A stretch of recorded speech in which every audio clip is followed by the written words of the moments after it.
Ciao a tutti, my name is Stefan and this week I'm gonna show you how I improve a landscape photo using a small number of modules to work on highlights, shadows and colors and many other things.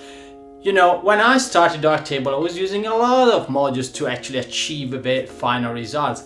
But in my opinion, the fewer the better. So let's get straight into the photo. And here I am on the interface of Darktable. Let's get straight into the photo. This is a photo I took in the fabulous area of Hà Giang in the north of Vietnam, bordering China. Actually, China is just behind these beautiful mountains. It's a part of a photography trip I usually organize in October. You can see more information down in the video description, but obviously it's off until we have this pandemic around. We can't travel that much, isn't it? Let's get back into the photo. This is the end of the photo after my editing, but let's see how did I get to this beautiful sunset here. I show you the start of the photo, which is here. Just a little bit of a background on this photo is actually a panoramic view, and I made it from two photos.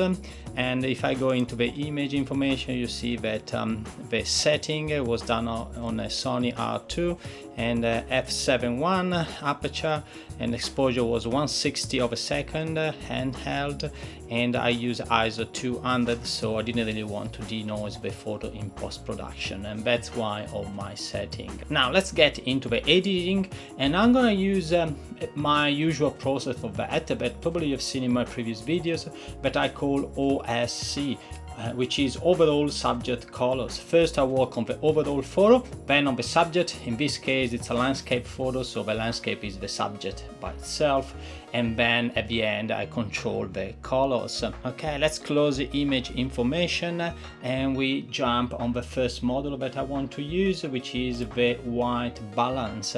I usually do the white balance first thing in a photo, and the reason being is that if I can't control the white balance, there is not much point to go on. This is not the case for this photo, because the only thing I want to improve white balance for this photo is the tint, which is a little bit too greenish for my like, so I take it down just a tiny bit. And that's pretty much it. You can see the before and the after. The second thing I want to work on is the haze removal on this photo. Let me close a little bit down this, because we don't need the history at the moment. We will see later, but we have at least a bigger photo in front of us. The second thing I want to work is the haze removal, especially in this part of the photo, in the central part of the photo, where you see all of these mountains layering. And the layering of these mountains is actually what took me to make this photo. I really love this, together with a nice leading line into that. So we go into the haze removal, and I'm gonna increase the strength, but I focus my view here, because then I'm gonna mask this haze removal to work only on this part of the photo. You see before and after, you see how improved is this area where there was plenty of haze. You know, it's typical when you go, especially in places in Southeast Asia, to have a bit of haze at sunset, and the haze removal module is fantastic for that. This is the go-to module in case you travel to these kind of regions. But again, I apply this only to the central part, and to do that I just build quickly a path around this area. It doesn't really matter how precise it is. In fact, it's not precise at all, as you can see, because I'm gonna fix that when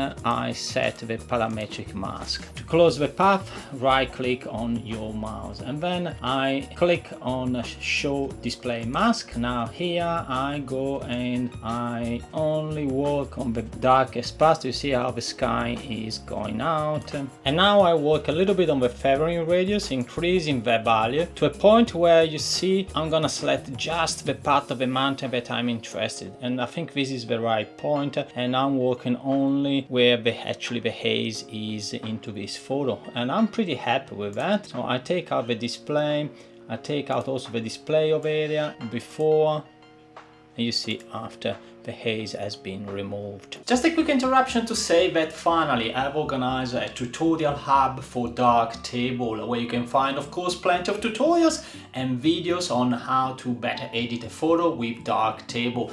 It's all free, I don't ask for your email. I'm gonna put a link down here and in the video description below.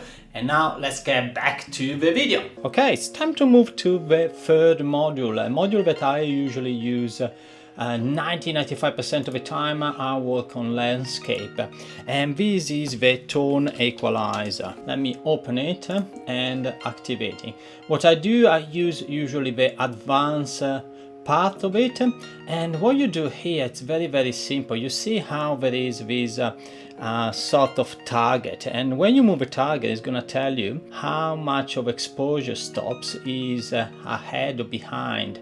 So in this case we are a little bit too dark for 1.1 exposure stop. So if I go, for example, on the sky, I am a little bit above, and which is 0.5, so in fact it's a little bit too bright, and I can change that.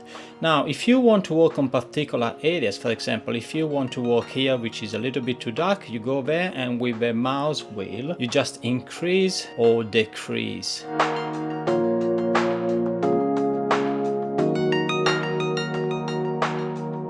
And you see how you basically change the values on the graph around the 3 stops below, and that's an easy way just to go and work on the places, you know, where you want to increase or decrease the exposure. And you need to get a little bit used to this tool, because it's really easy to go over the top. In fact, if you, for example, increase in this area -3, it's not like it's going to increase only in the part where you are with your mouse, but it's going to increase slightly also in other areas. So you need to pay attention what you are doing. But I think this is the point where I'm happy with the change in the tone equalizer. There are a few videos about the tone equalizer. I'm gonna put a link on how to use it down in my video description as well. The other change that I possibly could do is increase a little bit of the contrast here. And you have a couple of possibilities to do that. One is with a RGB curve, or you can work simply with a local contrast. So I can increase just a tiny bit, but not too much. And it's pretty much it about controlling the overall look of this photo. Now I want to work on the colors, improve the sky, and improve also this greenish area. The first thing I want to work on is the sky, to make a little bit more orange-ish. And the way to do it is to go on the RGB curve, and I'm gonna use one of the presets I introduced in another video, I think 2 weeks ago, and I'm gonna add the link below, and it's gonna be the orange sky. You see how I have increased here the orange sky and also slightly the picture. What I do here, I decrease a tiny bit because it's a bit too much orangish for my like. You see it before and after. And I'm also gonna use a gradual filter because I want to apply to the sky and also slightly to the ground, but not too much. Let's see, how did it come out? Yeah, I think that's the way I want to do it. And let's see before and after. See how the sky now is nice and orange, and I just needed a simple preset to do that in the RGB curve. Again, you can download that for free. The other thing I want to do is to go in the color zone, because I want to desaturate just a tiny bit of the green. You know, when you do photos, especially in the Southeast Asia, these greens of the plants, of the trees is way too much sometimes.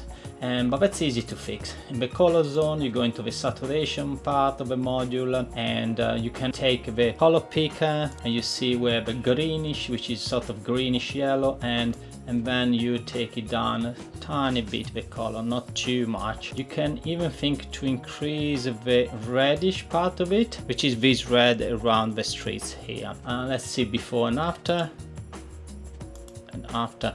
I'm not sure if you can see much of a change on YouTube because it's very tiny change, but in my opinion it's really worth to use the color zones to work on the saturation and have the color right here. The last model I want to use is the color calibration. The color calibration gives that nice boost to the overall photo. I made actually a video on the color calibration which I suggest to watch because it adds a little bit of a magic to the photo, and I'll show you how. If we go into the colorfulness, especially with the input of the red, I'm going up a tiny bit. You know, if you go way too much it becomes oversaturated, but just a tiny bit, because that tiny bit of the red not only allows to add some red pixel where it is needed, like in these parts of the photo and here as well and here as well, but also in the green. It makes the photo really pop up. And that's pretty much it about this photo.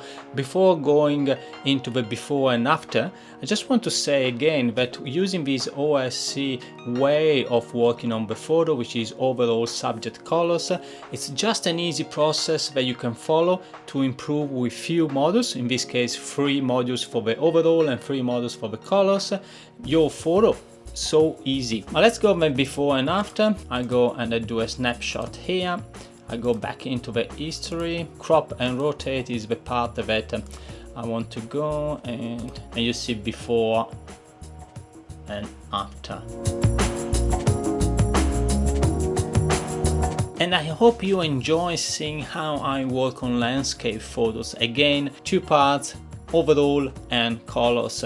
I usually use 2-3 modules for each part, no more than that. If you enjoy the video, remember to subscribe, like, and I see you in the next video. Bye.